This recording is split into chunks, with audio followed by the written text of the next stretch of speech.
ये बात सच है कि इनका नाम सब नहीं जानते थे, लेकिन इनके चेहरे से हर मनोरंजन प्रेमी अच्छी तरह से वाकिफ था।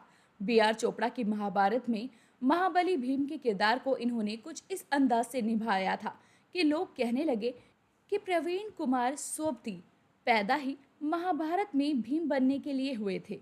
खेलों की दुनिया से लेकर मनोरंजन की दुनिया तक प्रवीण कुमार सोबती ने एक बेहद शानदार सफर तय किया। मगर अब इनका सफर पूरा हो चुका है, क्योंकि ये दुनिया छोड़कर अब जा चुके हैं। प्रवीण कुमार सोबती का जन्म 6 दिसंबर साल 1947 को पंजाब के सरहली कला इलाके में हुआ था। यूं तो इनके खानदान में हर किसी की कद काठी अच्छी थी, लेकिन छोटी उम्र में ही प्रवीण के पिता को आभास हो गया था कि प्रवीण परिवार के दूसरे लोगों से जरा हटकर है। मात्र 18 साल की उम्र में ही प्रवीण कुमार 6 फीट 7 इंच की लंबाई तक पहुंच गए थे। लंबा चौड़ा शरीर था, तो इन्होंने खुद को उन खेलों के लिए ट्रेन करना शुरू कर दिया जिनमें शारीरिक ताकत की ज्यादा जरूरत पड़ती है, जैसे कि हैमर थ्रो और डिस्कस थ्रो। दिनचर्या ऐसी कि प्रवीण रोज सुबह 3 बजे जाग जाया करते थे। वो रोज इतनी सुबह जागकर कसरत करते और हैमर थ्रो व डिस्कस थ्रो की प्रैक्टिस किया करते। इनके घर में एक बड़ी हाथ चक्की थी, जिसका इस्तेमाल इनकी माँ अनाज पीसने के लिए किया करती। उस चक्की की सिल्लियों से प्रवीण कसरत किया करते थे। कसरत और खेल की मेहनत ये सूरज निकलने से पहले ही खत्म कर लिया करते। खान पान एकदम देसी था। दूध दही घी की कोई कमी नहीं थी। 3 सालों की कड़ी मेहनत के बाद प्रवीण कुमार सोबती का शरीर एकदम भीमकाय हो गया। इनके रिश्तेदार इन्हें देखकर हैरान रह जाते। स्कूल में तो ये हीरो थे। सबसे पहले स्कूल में होने वाले खेलों में इन्होंने ही हिस्सा लेना शुरू किया था। हेडमास्टर ने जब प्रवीण कुमार सोबती की शारीरिक बनावट देखी और उनकी ताकत का अंदाजा लगाया, तो उन्होंने प्रवीण को जिला स्तर के खेलों में हिस्सा लेने भेजना शुरू कर दिया। सपोर्ट मिला तो प्रवीण ने भी खुद को साबित कर दिखाया और वो लगभग हर इवेंट को जीतकर ही वापस लौटने लगे। प्रवीण जब 20 साल के हुए तो बीएसएफ में इनका चयन हो गया। वहां भी खेलों में इन्होंने बढ़िया नाम कमाया। पंजाब में प्रवीण का खूब नाम होने लगा। आगे चलकर नेशनल लेवल पर भी इन्होंने खूब चर्चाएं बटोरी।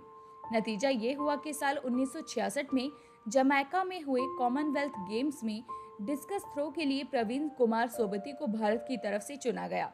ये खबर से इनके गांव में खुशी की लहर दौड़ पड़ी।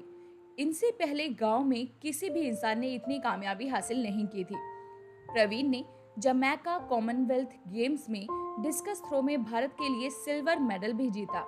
इसके बाद इसी साल यानी 1966 और फिर इसके 4 साल बाद यानी 1970 में हुए एशियन गेम्स में प्रवीण ने भारत को गोल्ड मेडल जिताए। साल 1974 में ईरान में हुए एशियन गेम्स में प्रवीण ने सिल्वर मेडल जीता था। ओलंपिक में हुआ था खौफनाक तजुर्बा।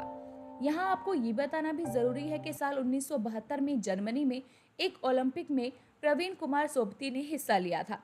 ये वही ओलंपिक था जिसमें एक फिलिस्तीन आतंकी संगठन ने इजराइल के ओलंपिक दल को बंधक बना लिया था और उनमें से 11 को मार डाला था।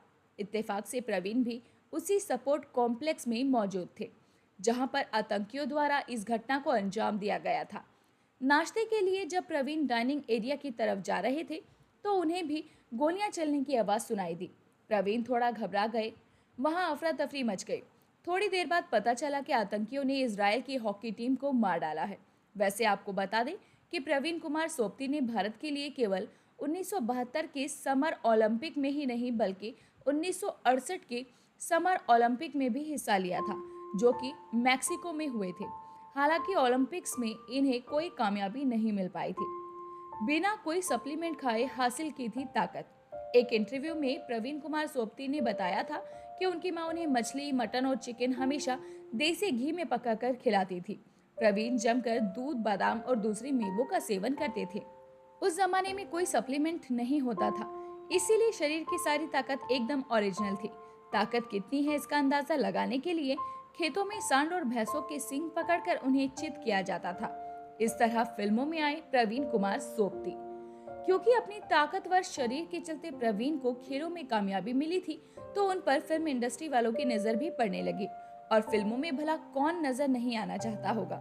प्रवीण को पहली दफा जितेंद्र की जेम्स बॉन्ड स्टाइल फिल्म में रक्षा गोरिल्ला नाम के एक ताकतवर गुंडे के रोल में देखा गया। ये रोल हूबहू वैसा ही था जैसा कि जेम्स बॉन्ड की film the spy who loved me में जॉस नाम के गुंडे का था। ये फिल्म साल 1982 में रिलीज हुई थी। इसी साल प्रवीण एक और फिल्म में नजर आए थे जिसका नाम मेरी आवाज़ सुनो था। इत्तेफाक से इस फिल्म में भी जितेंद्र ही लीड रोल में थे और प्रवीण का रोल भी लगभग वैसा ही था जैसा कि उनकी पहली फिल्म रक्षा में उनका रोल था। कभी नहीं किए भूतिया रोल। फिल्म इंडस्ट्री में ये दौर वैसे भी उन कलाकारों के लिए सुनहरा दौर था जो कि दिखने में बेहद लंबे चौड़े और खूंखार शख्सियत के मालिक होते हैं। उस जमाने में कई ऐसे कलाकार थे जो प्रवीण की ही तरह दिखते थे। ज़्यादातर ऐसे कलाकारों को भूतिया फिल्मों में भूतों के रोल में देखा जाता था। यूँ तो प्रवीण ने भी रामसे ब्रदर की फिल्म डाक बंगला में विलन का रोल किया था, लेकिन वो कभी भूत के रोल में नहीं दिखे। डाक बंगला में भी उनकी मौत के बाद उनके भूत का रोल उन्हीं की तरह लंबे चौड़े शमशुद्दीन ने किया था। और बदल गई किस्मत।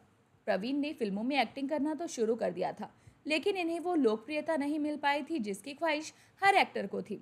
अपनी कदकाठी से ये लोगों की नज़रों में चढ़ने तो लगे थे, लेकिन मजबूत किरदार इन्हें अभी भी नहीं मिल पा रहे थे। मगर इनकी किस्मत ने पलटी मारी साल 1986 में। इनके एक पंजाबी दोस्त ने इन्हें बताया कि मशहूर director producer B R Chopra इनसे मिलना चाहते हैं। वो कोई टीवी शो बना रहे हैं। उस दोस्त के कहने पर बी आर चोपड़ा से मिलने ये उनके ऑफिस पहुंचे। बी आर चोपड़ा ने इन्हें अपने अपकमिंग प्रोजेक्ट महाभारत के बारे में बताया और इन्हें भीम का रोल ऑफर भी किया। बी आर चोपड़ा को मालूम था कि भीम के रोल के लिए इससे बढ़िया एक्टर कोई नहीं हो सकता है। इसके बाद तो प्रवीण कुमार सोपती का नाम इतिहास में दर्ज हो गया। भीम बनकर अमर हो गए प्रवीण कुमार सोपती। महाभारत के महाबली भीम का रोल बेहद पसंद किया गया। प्रवीण जहां भी जाते लोग इन्हें घेर लेते और इनसे ऑटोग्राफ की डिमांड करते। महाभारत से मिली सफलता से इनके करियर को बहुत फायदा हुआ। फिल्म शहंशाह का इनका किरदार मुख्तार सिंह आज भी सिने प्रेमियों के जहन में एकदम ताज़ा है। वहीं लोकप्रिय टीवी शो चाचा चौधरी में साबू के किरदार में इन्हें देखकर लोगों ने कहा कि प्रवीण के अलावा इस रोल को कोई और कलाकार नहीं कर पाता। हालांकि ये भी सच है कि चाचा चौधरी में प्रवीण के अलावा भी कई दूसरे एक्टर साबू के रोल में नजर आए थे। राजनीति में भी आजमाई थी किस्मत। एक्टिंग में बढ़िया नाम कमाने के बाद प्रवीण कुमार सोपती ने राजनीति में भी अपनी किस्मत आजमाई थी। साल 2013 में इन्होंने आम आदमी पार्टी से अपनी राजनीतिक करियर की शुरुआत की थी। आम आदमी पार्टी के टिकट पर इन्होंने दिल्ली की वजीरपुर सीट से 2013 का विधानसभा चुनाव लड़ा, लेकिन इन्हें हार का सामना करना पड़ा। हालांकि इसके अगले साल ही इन्होंने आम आदमी पार्टी को छोड़कर भारतीय जनता पार्टी का दामन थाम लिया था। कभी ना भुलाए जा सकेंगे प्रवीण कुमार सोपती। पिछले काफी समय से प्रवीण कुमार सोपती छाती के संक्रमण से परेशान थे। उनका इलाज भी चल रहा था, लेकिन 7 फरवरी 2022 को प्रवीण कुमार सोपती को अचानक एक तेज दिल का दौरा पड़ा। उन्हें बचाने की खूब कोशिश की गई, लेकिन डॉक्टर्स उन्हें नहीं बचा पाए। इस तरह 74 साल की उम्र में प्रवीण कुमार सोपती ये दुनिया छोड़कर अनंत यात्रा पर हमेशा के लिए निकल पड़े। तो दोस्तों, अभी के लिए बस इतना ही। मिलते हैं आपसे अगली वीडियो में। तब तक अपना ध्यान रखिए। Bye bye.